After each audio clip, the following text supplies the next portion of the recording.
Okay, we've got Cocosnot in here, and we'll see if we're going to pop this device at about 6000 volts DC.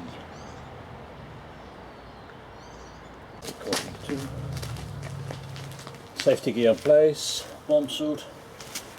Okay, ready to close.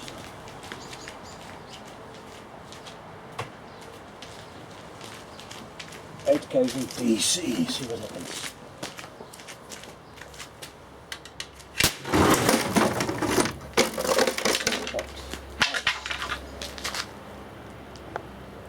That's the TV.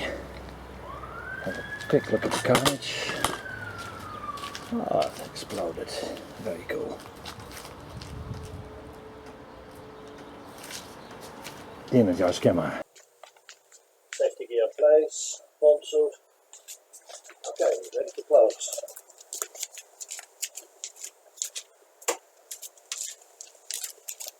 8 kV DC. See what